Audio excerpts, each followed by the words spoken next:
ഈശോയ്ക്കും മാതാവിനും ഒരായിരം നന്ദി. ഇന്ന് ഈ ദിവസം എനിക്ക് മാതാവിൻ്റെ ഈ സന്നിധിയിൽ മാതാവിൻ്റെ പ്രത്യക്ഷീകരണത്തിൻ്റെ ഒരു അനുഗ്രഹത്തിൻ്റെ സാക്ഷിയായി എനിക്കിവിടെ നിൽക്കാൻ കഴിഞ്ഞതിൽ ഞാൻ ഒരുപാട് നന്ദി പറയുന്നു. ഞാൻ ഈ കൃപാസനത്തിൽ ആദ്യമായി വരുന്നത് 2018 നവംബർ മാസമാണ്. എൻ്റെ പേര് ഗ്ലെൻ എഡ്വിൻ. ഞാൻ കൊച്ചിയിൽ നിന്നാണ് വരുന്നത്. കുമ്പളങ്ങിലാണ് എൻ്റെ വീട്. ഞാനിവിടെ കൃപാസനത്തിൽ ആദ്യമായി വരുന്നത് 2018 നവംബർ മാസമാണ്. ഞാൻ വന്നത് എൻ്റെ ഫാമിലി ആയിട്ടാണ്. ഞാൻ പപ്പ, അമ്മ, അനിയത്തി, പിന്നെ ഞാനുമായിട്ട് ബസ്സിനാണ് ഞങ്ങൾ വന്നത്. അപ്പോൾ ഞങ്ങൾ ഇതിനു മുമ്പേ കൃപാസനത്തിൽ പറ്റി കേൾക്കുകയും കൃപാസന പത്രം ഞങ്ങൾക്ക് വീട്ടിലൊക്കെ കിട്ടുകയുണ്ടായി. അപ്പോൾ അമ്മയും പപ്പയും പറയുമായിരുന്നു, നമ്മൾക്ക് കൃപാസനത്തിൽ ഒരു ദിവസം പോവാം, അവിടെ പോയി പ്രാർത്ഥിക്കാം, മാതാവിൻ്റെ സാന്നിധ്യമുള്ള ഒരു സ്ഥലമാണ്, അപ്പോൾ നമുക്ക് അവിടെ പോയി പ്രാർത്ഥിക്കാമെന്ന് രണ്ടുപേരും ഞങ്ങളോട് പറയുമായിരുന്നു. അപ്പോൾ ഞങ്ങളങ്ങനെ നവംബർ മാസം വരാമെന്ന് തീരുമാനിച്ചു. പക്ഷേ ഞങ്ങൾക്ക് കൃപാസനം കറക്റ്റായിട്ട് എവിടെയാണെന്ന് അറിയില്ലായിരുന്നു. കലവൂരാണ് സ്ഥലം. കാരണം പത്രത്തിൽ കൃപാസനം കലവൂർ എന്ന് ഇട്ടിട്ടുണ്ടായി. അപ്പോൾ കലവൂരാണ് സ്ഥലം എന്ന് പറഞ്ഞ് അങ്ങനെ ഞങ്ങൾ ബസ്സിൽ കയറി കലവൂരെന്ന് പറഞ്ഞിട്ട് ബസ് സ്റ്റോപ്പിൽ പേര് പറഞ്ഞ് ഞങ്ങളിങ്ങനെ ടിക്കറ്റ് എടുത്തായിരുന്നു. അപ്പോൾ ഞങ്ങൾ കണ്ടക്ടറിൻ്റെ അടുത്ത് പറഞ്ഞു, ചേട്ടാ കൃപാസനം പോകുമ്പോൾ ഒന്ന് പറയാനായിട്ടാന്ന് പറഞ്ഞു. അപ്പോൾ കണ്ടക്ടറും ഡ്രൈവറും ആണെങ്കിൽ ആ സമയത്ത് രണ്ടുപേരും പുതിയതായിട്ട് ജോയിൻ ചെയ്തായിരുന്നു ഈ റൂട്ടിലേക്ക്. അപ്പോൾ അവർക്ക് ആ കറക്റ്റായിട്ട് കൃപാസനം അറിയില്ലായിരുന്നു. അപ്പോൾ ഞങ്ങളുടെ അടുത്ത് പറഞ്ഞാൽ ഗൂഗിൾ മാപ്പ് ഇട്ടേക്ക്, അപ്പോൾ മാപ്പിൽ കാണിക്കുമ്പോൾ നിങ്ങൾ പറഞ്ഞാൽ മതി, ഞങ്ങൾ നിർത്തിത്തരാമെന്ന് പറഞ്ഞു. പക്ഷേ കൃപാസനം എന്ന് പറഞ്ഞൊരു സ്റ്റോപ്പ് ആ സമയത്ത് ഇല്ലായിരുന്നു. കലവൂർ ഇറങ്ങിയിട്ട് ഇങ്ങോട്ട് വന്നാൽ മതി എന്നാണ് എല്ലാവരും പറഞ്ഞത്. അങ്ങനെ ഞങ്ങൾ ബസ്സിൽ കയറിയിരുന്നു. ഞാൻ ഗൂഗിൾ മാപ്പ് ഇട്ടേച്ചു. അതിൽ 2 മിനിറ്റ് ഉള്ളപ്പോൾ ഒരു നോട്ടിഫിക്കേഷൻ വന്നു. ഗൂഗിൾ മാപ്പ് തന്നെ ഓഫായി പോയി. ബട്ട് 2 മിനിറ്റ് ഇരുന്നപ്പോൾ നോട്ടിഫിക്കേഷൻ വന്നു. ഞാനിപ്പോൾ ആ നോട്ടിഫിക്കേഷൻ എടുത്ത് നോക്കിയപ്പോൾ പപ്പയുടെ അടുത്ത് പറഞ്ഞു, പപ്പ 2 മിനിറ്റുകൾ നമുക്ക് ഇറങ്ങാം, സ്ഥലമായി എന്ന് തോന്നുന്നു. പപ്പ സീറ്റിലിരിക്കണമായിരുന്നു. പപ്പ എന്നിട്ട് എഴുന്നേറ്റ് ബസ്സിൻ്റെ കമ്പിയിൽ പിടിക്കാൻ വേണ്ടി എഴുന്നേറ്റപ്പോഴേക്കും കമ്പിയിൽ പിടിച്ചപ്പോൾ ആ സമയത്ത് ഒരുമിച്ച് ബസ്സിൻ്റെ ബെല്ലടിക്കുക ഒരു സംഭവം ഉണ്ടായി. കൈ കയറി കമ്പിയിൽ പിടിച്ചപ്പോഴേക്കും ബെല്ലാണ് ഫസ്റ്റ് അടിച്ചത്.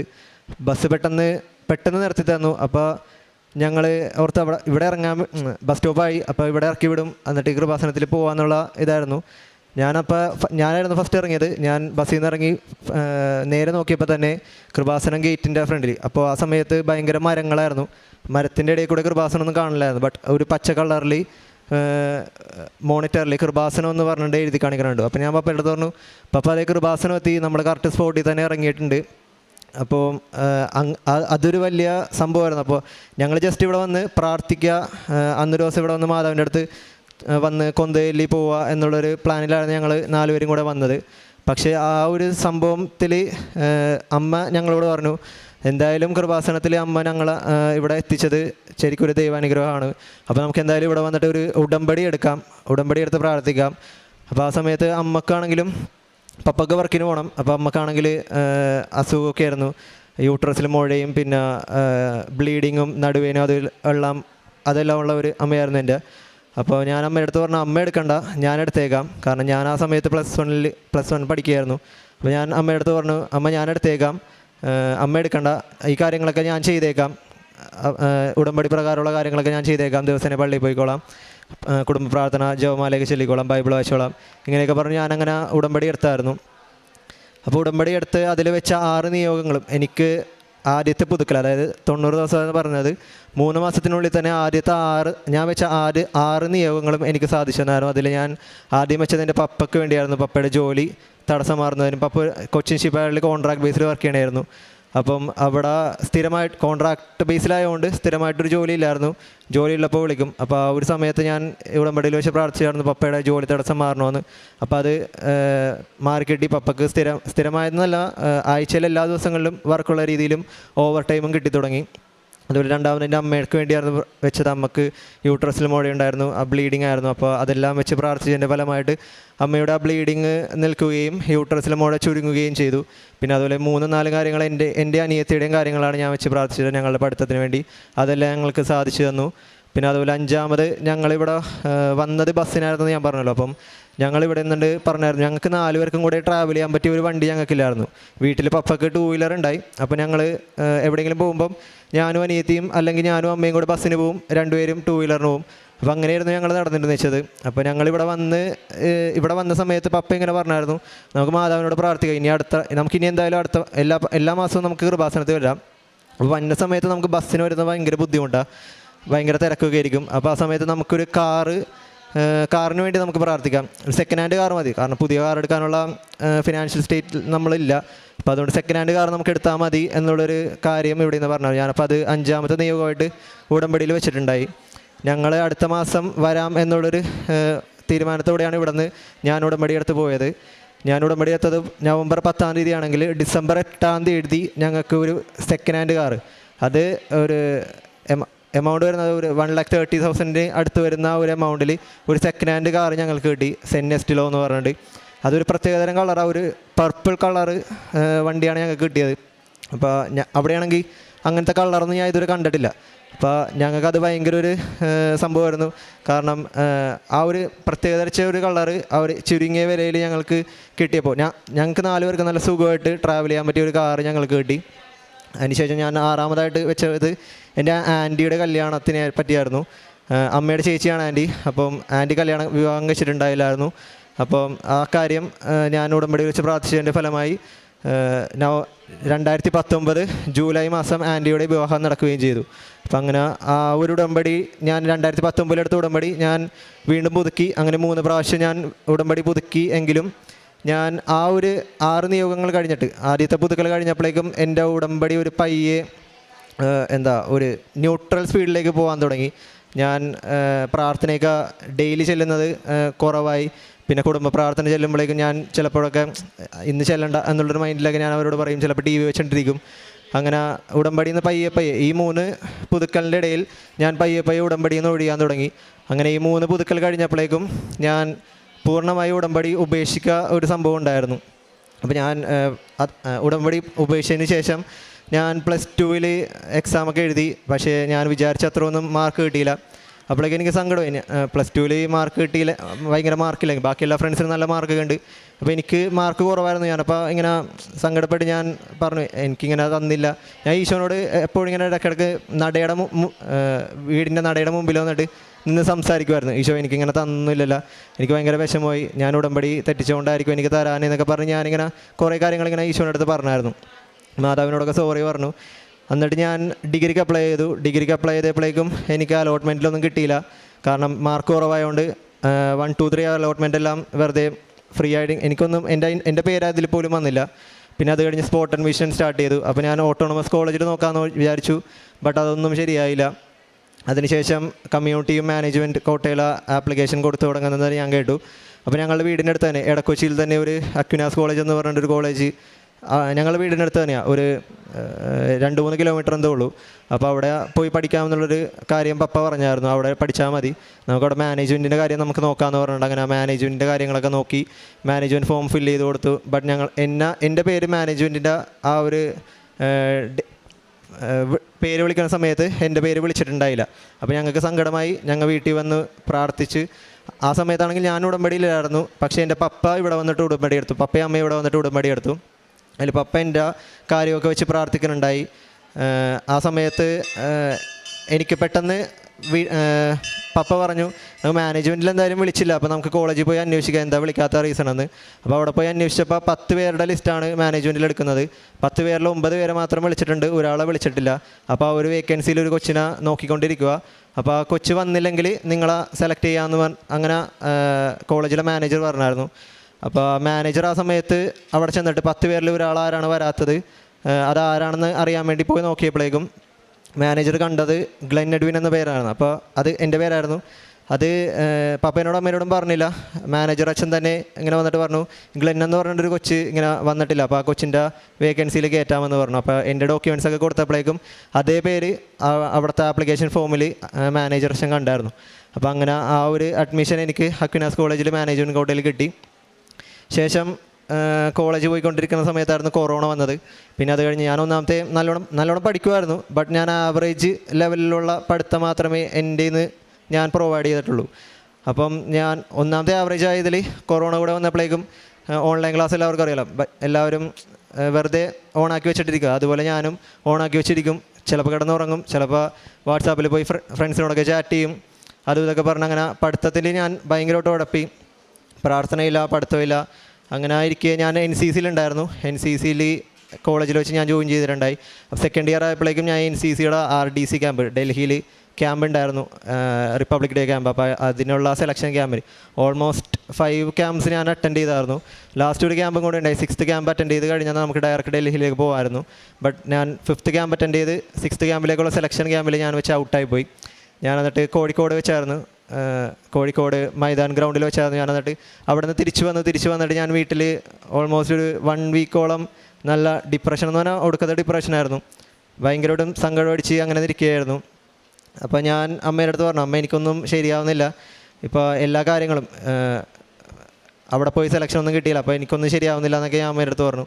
അമ്മ പറഞ്ഞ് പ്രാർത്ഥിക്ക്. അമ്മ പറയുമ്പോൾ ഞാൻ പ്രാർത്ഥിക്കും, അല്ലാണ്ട് എൻ്റേതായിട്ടുള്ള പേഴ്സണൽ പ്രയോസോ അല്ലെങ്കിൽ ഞാൻ എൻ്റേതായിട്ട് ഞാൻ ഈശോനോടും മാതാവിനോടൊന്നും കാര്യങ്ങളൊന്നും പറയാറില്ലായിരുന്നു.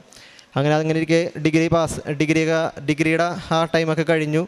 ഡിഗ്രി പാസ്സായി. ഞാൻ ലാസ്റ്റ് സെമ്മായപ്പോഴേക്കും ഞാൻ പ്രാർത്ഥിക്കാൻ തുടങ്ങി മാതാവിനോട്. വീണ്ടും ഞാൻ ഉടമ്പടി എടുത്ത് പ്രാർത്ഥിക്കാം എന്നുള്ളൊരു തീരുമാനം എടുത്തിട്ട് ഞാൻ പ്രാർത്ഥിക്കാൻ തുടങ്ങി. അങ്ങനെ പ്രാർത്ഥിച്ചതിൻ്റെ ഫലമായി എനിക്ക് ഡിഗ്രിയിൽ നല്ലൊരു മാർക്ക് ഞാൻ പ്രതീക്ഷിച്ചില്ല. കാരണം ഞാനൊരു ആവറേജ് ലെവലിൽ പഠിച്ചിട്ടിരുന്ന ഞാൻ കൂടെ ഓൺലൈൻ ക്ലാസ് ആയപ്പോഴേക്കും എൻ്റെ പഠിത്തം എല്ലാം പോയി. ആ കൂട്ടത്തിൽ ഞാൻ RDC പോയ സമയത്ത് എനിക്കൊരു സെം എന്ന് വെച്ചാൽ ഒരു എക്സാം എഴുതാൻ പറ്റിയില്ലായിരുന്നു.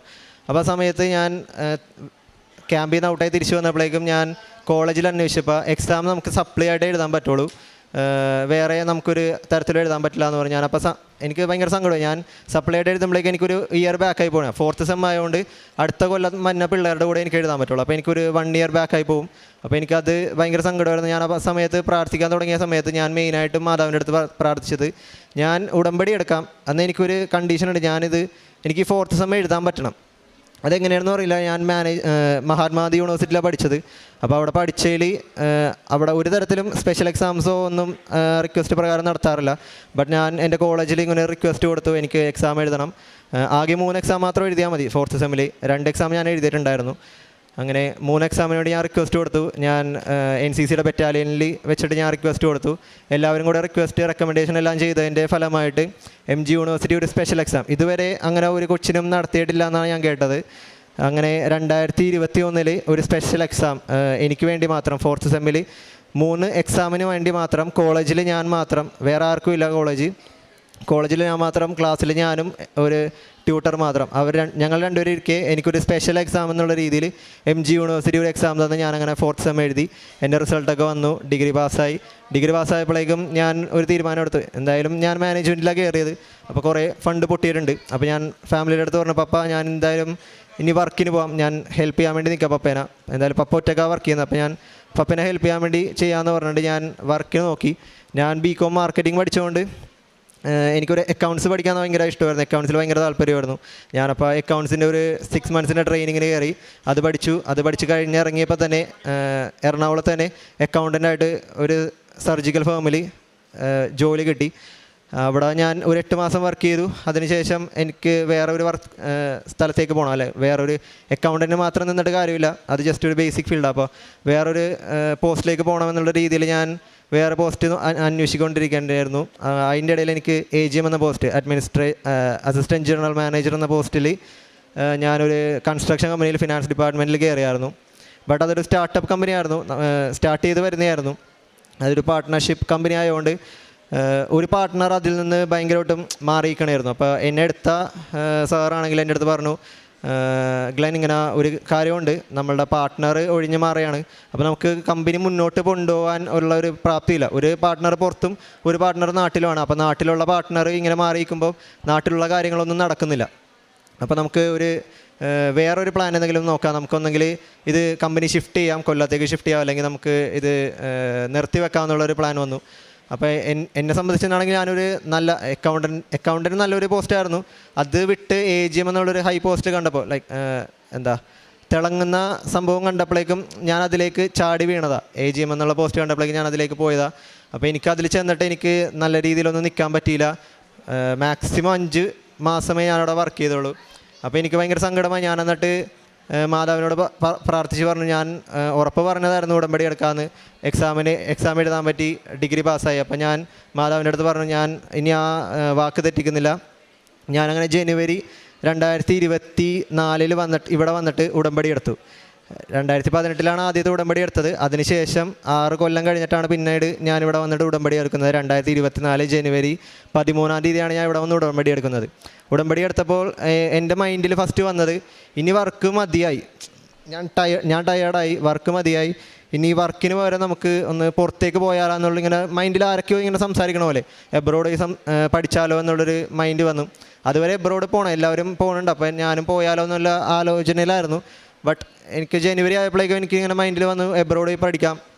അങ്ങനെ എബ്രോഡ് പോയി പഠിക്കാമെന്നുള്ള രീതിയിൽ ഞാൻ ജനുവരി തൊട്ട് ഏജൻസികളെ അപ്രോച്ച് ചെയ്തു, ഏത് കൺട്രിയാണ് ബെറ്റർ എന്നൊക്കെ നോക്കി വന്നു.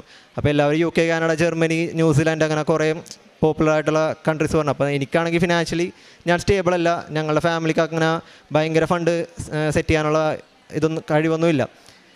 അപ്പോൾ ഞാനിങ്ങനെ പറഞ്ഞു, എനിക്ക് ആ ഒരു കൺട്രീസ് ഒന്നും വേണ്ട, ചെറിയൊരു കൺട്രി. അപ്പോൾ ഞാൻ വലിയ സംഭവം കണ്ടിട്ടാണ് ഞാൻ അക്കൗണ്ടൻറ്റിൽ നിന്ന് AGM പോയത്. അപ്പോൾ എനിക്ക് ചെറിയൊരു കൺട്രി മതി, ഏതെങ്കിലും ഒരു ചെറിയ കൺട്രി എനിക്കൊന്ന് മനസ്സിൽ കൊണ്ടുപോകാനായിട്ടാന്ന് പറഞ്ഞു. അപ്പോൾ ഇങ്ങനെ ലാറ്റ്വിയ എന്ന് പറഞ്ഞൊരു കൺട്രി എൻ്റെ മൈൻഡിൽ വന്നായിരുന്നു. അപ്പോൾ അവിടേക്ക് കൊച്ചിയിൽ നിന്നാണെങ്കിലും പിള്ളേർ പോയിട്ടുണ്ട്. അപ്പോൾ അവരോടൊക്കെ ഞാൻ ചോദിച്ചു ലാറ്റ്വിയയിൽ എങ്ങനെയാണ്. അപ്പോൾ അവർ പറഞ്ഞു ചെറിയ കൺട്രിയാണ്, നമുക്ക് വർക്കൊക്കെ കൂടുതലൊന്നുമില്ല, നമുക്ക് ഡിഷ് വാഷറിൻ്റെ വർക്കായിരിക്കും പാർട്ട് ടൈമായിട്ട് നമുക്ക് വർക്ക് ചെയ്യാൻ പറ്റണത്. അപ്പോൾ കൂടുതൽ വർക്കിംഗ് ടൈമൊന്നും കിട്ടൂല. അപ്പോൾ ഞാൻ നോക്കിയപ്പോൾ അവിടെ ലിമിറ്റൊന്നുമില്ല വർക്ക് ചെയ്യണതിന്. അപ്പോൾ പിന്നെ അവിടെ ട്യൂഷൻ ഫീസ് വരുന്നത് ഏറ്റവും ലോവസ്റ്റ് കോസ്റ്റാണ് ലാറ്റ്വിയയിൽ വരുന്നത്. നമുക്ക് പുറത്ത് പോയി പഠിക്കാൻ പറ്റിയ ബെറ്റർ ഓപ്ഷൻ. ഒന്നാമത്തേത് യൂറോപ്പാണ്, ഷെങ്കൻ കൺട്രിയാണ്. അപ്പോൾ എനിക്ക് അങ്ങനത്തേക്ക് കണ്ടപ്പോഴേക്കും എനിക്കൊരു മൈൻഡ് വന്നു, ലാറ്റ്വിയയിൽ ഞാൻ പോയി പഠിക്കാം എന്നുള്ളൊരു വിചാരത്തിൽ ഞാൻ ഏപ്രിലിൽ ഒരു ഏജൻസിനെ അപ്രോച്ച് ചെയ്യുക. ഞാൻ ഏജൻസിനെ അപ്രോച്ച് ചെയ്യുന്നതിന് മുമ്പ് എനിക്ക് എൻ്റെ മൈൻഡിൽ തെളിഞ്ഞു വന്ന ഒരു പ്രാർത്ഥനയാണ് സ്വർഗസ്ഥനായ ഞങ്ങളുടെ പിതാവേ എന്നുള്ളൊരു പ്രാർത്ഥന. സ്വർഗസ്ഥനായ ഞങ്ങളുടെ പിതാവേ, അങ്ങയുടെ നാമം പൂജിതമാകണമേ, അങ്ങയുടെ രാജ്യം വരണമേ. ഇത്രയും വരുന്നുള്ളൂ. ഈ ഒരു 3 വാക്യങ്ങളാണ് എനിക്കെപ്പോഴും മൈൻഡിൽ വരുന്നത്. അപ്പോൾ ഞാൻ ഓർത്തു, എന്താണിങ്ങനെ സ്വർഗസ്ഥനായ ഞങ്ങളുടെ പിതാവേ എന്നുള്ള പ്രാർത്ഥന മാത്രമേ എനിക്ക് ചെല്ലാൻ പറ്റുന്നത്, ബാക്കി പ്രാർത്ഥനയിലുമ്പോൾ ഞാൻ മുടങ്ങിക്കളയും, പകുതി വെച്ച് നിർത്തിപ്പോവും. അപ്പോൾ എന്തുകൊണ്ടാണ് സ്വർഗസ്ഥനായ ഞങ്ങളുടെ പിതാവേ എന്നുള്ള പ്രാർത്ഥന വരാൻ മൈൻഡിൽ വന്നെന്നിങ്ങനെ ആലോചിച്ചപ്പോഴേക്കും എനിക്ക് അത് റിലേറ്റഡ് ആയിട്ടുള്ള ഒരു ഏജൻസിയുടെ പേരാണ് എനിക്ക് തെളിഞ്ഞു വന്നത്. ഞാനപ്പോൾ ആ ഏജൻസിയിൽ പോയി എൻ്റെ രജിസ്റ്റർ ചെയ്തു, എൻ്റെ ആപ്ലിക്കേഷൻ മൂവ് ഓൺ ചെയ്തു. ഞാനപ്പോൾ ലാറ്റ്വിയയിൽ ടൂറിബ എന്ന യൂണിവേഴ്സിറ്റി സെലക്ട് ചെയ്ത് അവിടെ എൻ്റെ ആപ്ലിക്കേഷൻ ഞാൻ മൂവ് ഓൺ ചെയ്തായിരുന്നു.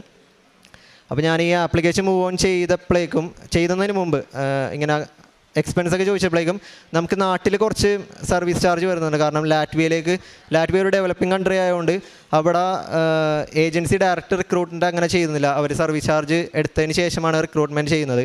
അപ്പോൾ അങ്ങനെയൊക്കെ പറഞ്ഞു. അപ്പോൾ സർവീസ് ചാർജ് എടുക്കുന്നതിന് പപ്പയുടെ കയ്യിൽ നിന്ന് ഫണ്ട് വാങ്ങണ്ട എന്നുള്ളൊരു വിചാരത്തിൽ ഞാൻ ഫെബ്രുവരി മാസം വർക്ക് അന്വേഷിച്ച് തുടങ്ങി. മെയ് 2 ഞാൻ വർക്കിന് കയറി. എടപ്പള്ളിയിൽ ഒരു ടെക്സ്റ്റൈൽ ഷോപ്പിൽ, അതും അക്കൗണ്ടൻ്റ് എന്നുള്ള രീതിയിൽ ഏതെങ്കിലും ഒരു വർക്ക് കിട്ടിക്കോട്ടെ എന്നുള്ള രീതിയിൽ ഞാൻ നോക്കിയതാണ്. ബട്ട് അതവിടെ അക്കൗണ്ടൻ്റ് എന്നുള്ള രീതിയിൽ ഞാൻ ടെക്സ്റ്റൈൽ ഷോപ്പിൽ വർക്ക് ചെയ്യാൻ വേണ്ടി മെയ് 2 കയറി. അങ്ങനെ മെയ് മാസം ഒരു കുഴപ്പമില്ലായിരുന്നു. ആദ്യത്തെ മാസമൊക്കെ ഞാൻ ഫ്രീ ആയിരുന്നു, എനിക്ക് വലിയ സ്ട്രെസ്സൊന്നും ഉണ്ടായില്ല. ബട്ട് പോകെ 1 മാസം ആയില്ല, അവിടെ ഭയങ്കര പ്രശ്നങ്ങളായി. കാരണം അത് ഒരു 8 മാസമായിട്ടുള്ളൂ ആ ടെക്സ്റ്റൈൽ ഷോപ്പ് സ്റ്റാർട്ട് ചെയ്തിട്ട്. അപ്പോൾ അവിടെ വാങ്ങിച്ചു വെച്ചേക്കുന്ന തുണികളാണെങ്കിലും ഭയങ്കര വില കൂടിയുള്ള പുറത്തു നിന്നൊക്കെ വാങ്ങിച്ചതാണ്. അപ്പോൾ അവർക്ക് ഭയങ്കര ഡെറ്റും ഭയങ്കരമായിട്ടുള്ള കടങ്ങളൊക്കെ ഉണ്ടായി. അപ്പോൾ ആ സമയത്ത് പുറത്തുനിന്നുള്ള ആൾക്കാർ വരെ ടെക്സ്റ്റൈൽ ഷോപ്പിൽ വന്ന് ഭയങ്കര പ്രശ്നങ്ങളായി. ഞങ്ങൾക്ക് തരാനുള്ള പൈസ തന്നെ എന്നുള്ള പ്രശ്നങ്ങളായപ്പോഴേക്കും ഓണർ പയ്യെ മാറി നിൽക്കാൻ തുടങ്ങി. പുള്ളിക്കാരത്തി നാട്ടിലേക്ക് പോകാൻ തുടങ്ങി. ഇവിടെയുള്ള മാമല്ല, പുള്ളിക്കാരത്തി നാട്ടിലേക്ക് പോകാൻ തുടങ്ങി. പിന്നെ ഓഫീസിലാണെങ്കിലും പോയിരിക്കാൻ തുടങ്ങി. അങ്ങനെ ലാസ്റ്റ് ആ ഒരു വർക്കിൽ നിന്ന് ഞാൻ ഇറങ്ങാനുള്ള രീതിയിൽ ഞാൻ അവരോട് പറഞ്ഞു, ഞാൻ വർക്ക് നിർത്തിയാണ്. നോട്ടീസ് പീരീഡ് 1 മന്ത് പറഞ്ഞിട്ടുണ്ടായി. ഞാനപ്പോൾ ജൂണിലാണ് ഞാൻ പറയുന്നത്, ഞാൻ വർക്കിൽ നിന്ന് ഇറങ്ങിയാണ്, എനിക്ക് മതിയായിട്ട് സ്ട്രെസ്സാണ്, എനിക്കിതൊന്നും പറ്റില്ല എന്ന് പറഞ്ഞു. അങ്ങനെ ഞാൻ 1 മന്ത് നോട്ടീസ് പീരീഡ് കൊടുത്തു. പക്ഷേ അവർ ഒരു കണക്കിനും അത് സമ്മതിക്കുന്നില്ലായിരുന്നു. ഞാൻ എന്നിട്ട് ജൂണിൽ 12 വർക്ക് നിർത്തി ഇറങ്ങി. ഇറങ്ങിയതിൻ്റെ പിറ്റേ ദിവസം ഞാനിവിടെ വന്നിട്ട് ഉടമ്പടി എടുത്തു. 2ാമത് ഞാൻ ഉടമ്പടി എടുത്ത് ജൂൺ 13 ഞാനിവിടെ വന്നിട്ട് ഉടമ്പടി എടുത്തായിരുന്നു. അപ്പോൾ ആ സമയത്ത് ഞാൻ ഉടമ്പടി എടുത്തപ്പോൾ അവർ പറഞ്ഞത്, നിനക്കെതിരെ കേസ് വരും, ഇപ്പം ഇറങ്ങിപ്പോയാൽ നിനക്കെതിരെ കേസ് വരുമെന്ന് പറഞ്ഞായിരുന്നു. ഞാനതൊന്നും മൈൻഡ് ചെയ്തില്ല. ബട്ട് ഉടമ്പടി എടുത്ത് കഴിഞ്ഞപ്പോഴേക്കും എനിക്ക് മൈൻഡിൽ വന്നു, കേസ് എന്തായാലും നീ നേരിടണം, എന്തോ ഒരു പ്രതിസന്ധി വരുന്നുണ്ട്, അത് നീ നേരിടണമെന്ന് പറഞ്ഞു. അങ്ങനെ 13 ഉടമ്പടി എടുത്ത് അതിൻ്റെ പിറ്റേ ചൊവ്വാഴ്ച 16 ഞാൻ ഉടമ്പടി പ്രാർത്ഥന കൂടുന്ന സമയത്ത് എനിക്ക് പോലീസ് സ്റ്റേഷനിൽ നിന്ന് കോൾ വന്നു, ഇങ്ങനെ ഒരു കമ്പനിയിൽ നിന്ന് നീ ഇറങ്ങിപ്പോയിട്ടുണ്ട്, അപ്പോൾ അവരോട് പറയാണ്ട് അക്കൗണ്ട്സ് ഒന്നും കംപ്ലീറ്റ് ചെയ്യാണ്ടാണ് നീ ഇറങ്ങിപ്പോയത്, ഒരു കേസ് ഫയൽ ചെയ്തിട്ടുണ്ട്, അപ്പോൾ നീ അത് ബുധനാഴ്ച തന്നെ വന്നിട്ട് പോലീസ് സ്റ്റേഷനിൽ ഹാജരാകണമെന്ന് പറഞ്ഞു. അങ്ങനെ ഞാൻ ബുധനാഴ്ച പപ്പേനെയും മമ്മീനായിട്ട് പോയി. ഞങ്ങൾ വീട്ടിൽ നിന്ന് ഇറങ്ങുന്നതിന് മുമ്പ് ഞാൻ പ്രത്യക്ഷീകരണ പ്രാർത്ഥന ചൊല്ലിയിട്ടുണ്ടായിരുന്നു. തിരികത്തിച്ച് പ്രത്യക്ഷീകരണ പ്രാർത്ഥനയിൽ മാതാവിൻ്റെ ലോക്കറ്റും കൊന്തയും ഉടമ്പടി തൈലവും തലയിലിട്ടിട്ടാണ് ഞാൻ പോയത്. അപ്പോൾ അവിടെ ചെന്ന് പോലീസിൻ്റെ അടുത്ത് എല്ലാ കാര്യങ്ങളും സംസാരിച്ച്, അപ്പോൾ അവർ പറഞ്ഞു നീ ഇറങ്ങിയത് വരെയുള്ള കാര്യങ്ങളെല്ലാം ചെയ്ത് തീർക്കാൻ പറഞ്ഞു.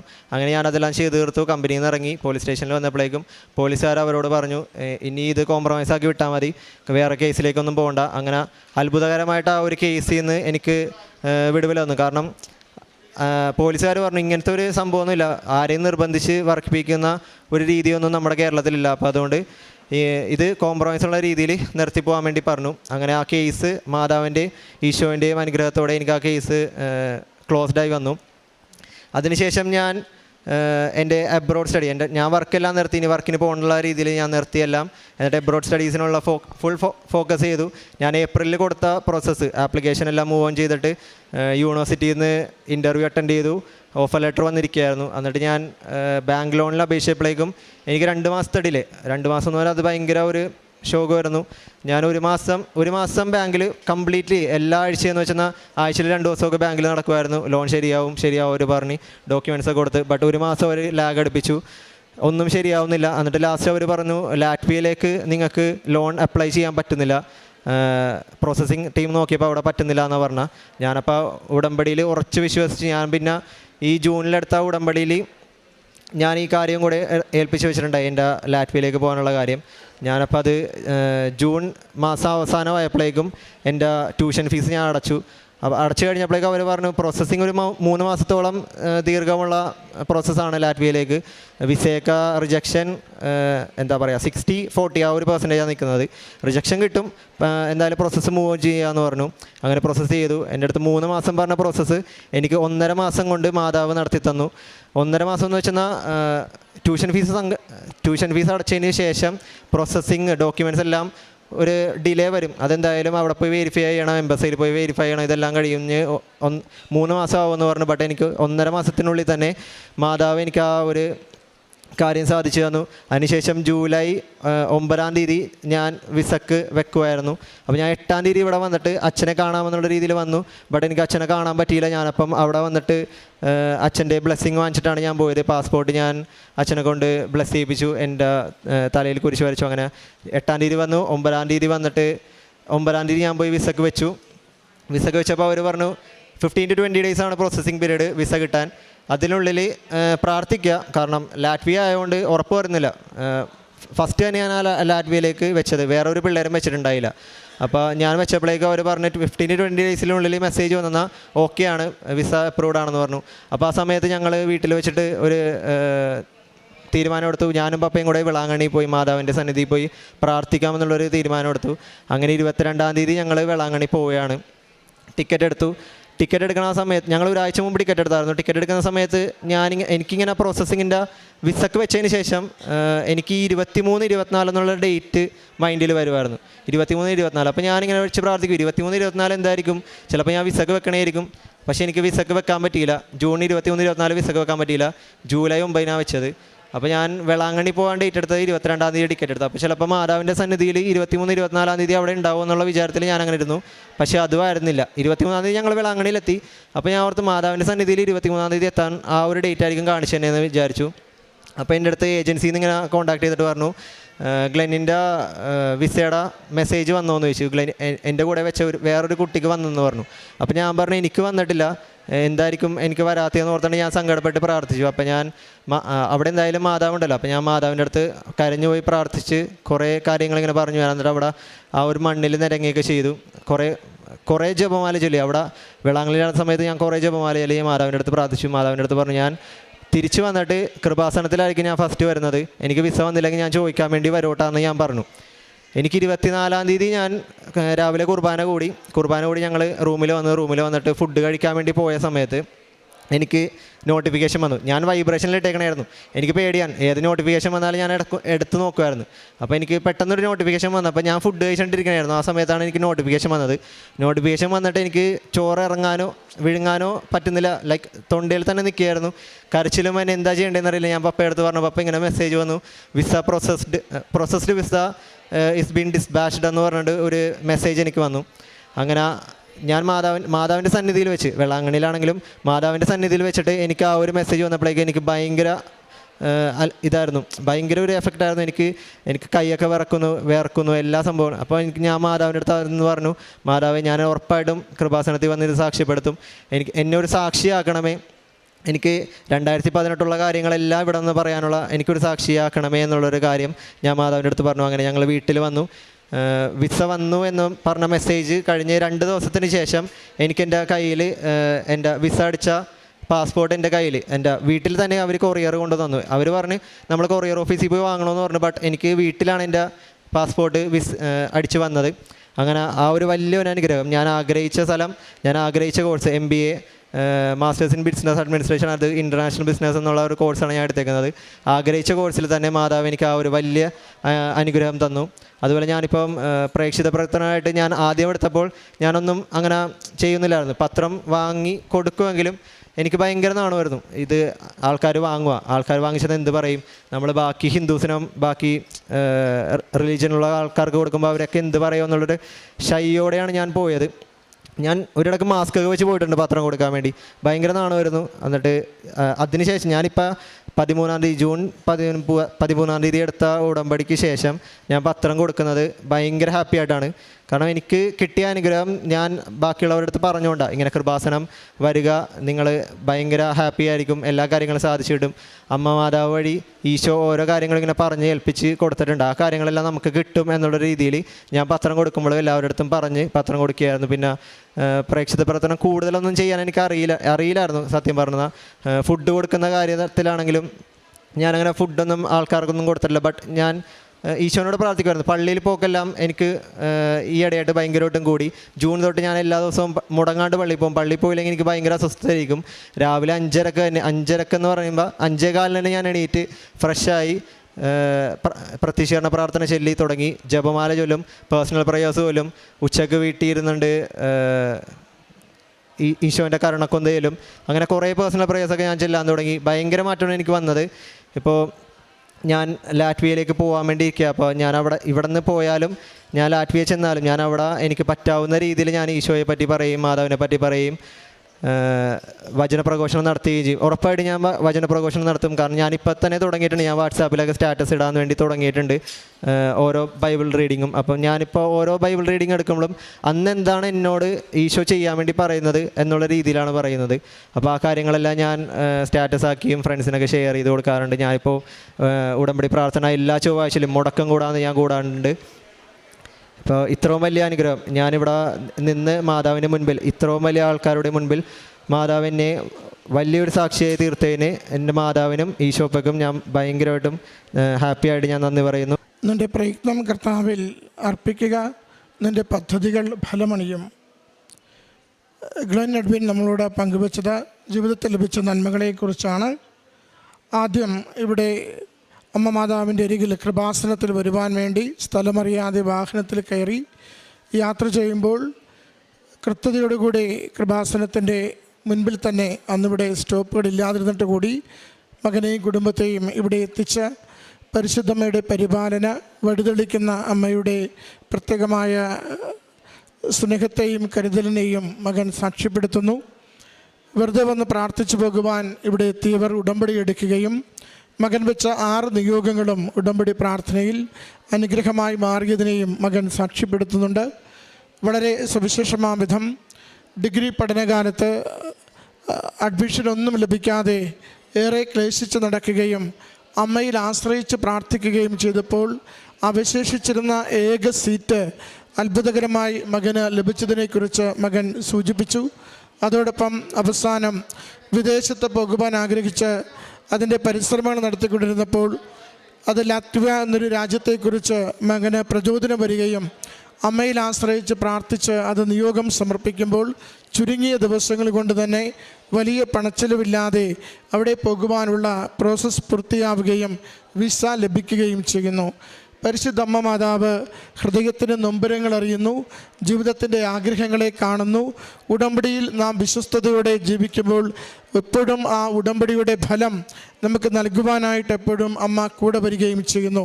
മകൻ പറയുന്നുണ്ട്, ഉടമ്പടി ഈ അടുത്ത കാലത്തെടുത്ത ജൂൺ മുതൽ ദിവ്യബലിയിൽ പങ്കുചേരുന്നതിന്, ജപമാല പ്രാർത്ഥിക്കുന്നതിന്, കാരുണ്യ പ്രവൃത്തികൾ ചെയ്യുന്നതിന്, കൃപാസനം പത്രം ദൈവത്തെ അറിയിക്കുന്നതിന്, സാക്ഷ്യപ്പെടുത്തുന്നതിന്, എല്ലാവർക്കും വിതരണം ചെയ്യുന്നതിന് എനിക്ക് വലിയ സന്തോഷവും അഭിമാനവും, എവിടെ ചെന്നാലും ദൈവനാമം മഹത്വപ്പെടുത്തുന്നതിന് എന്നെ തന്നെ ഞാൻ തയ്യാറാക്കുകയും കൊടുക്കുകയും ചെയ്യുമെന്ന ദൈവത്തിന് മുമ്പിൽ നാം പുലർത്തുന്ന വിശ്വസ്തതയാണ്, ദൈവസന്നിധിയിൽ എളിമപ്പെട്ടുകൊണ്ട് നാം കൊടുക്കുന്ന വാഗ്ദാനവും വാക്കുമാണ് വിശ്വസ്തതയുള്ള ജീവിതത്തിന് ദൈവം നൽകുന്ന പ്രതിഫലമാണ് പരിശുദ്ധ അമ്മയിലൂടെയുള്ള ഓരോ ജീവിതാനുഗ്രഹവും.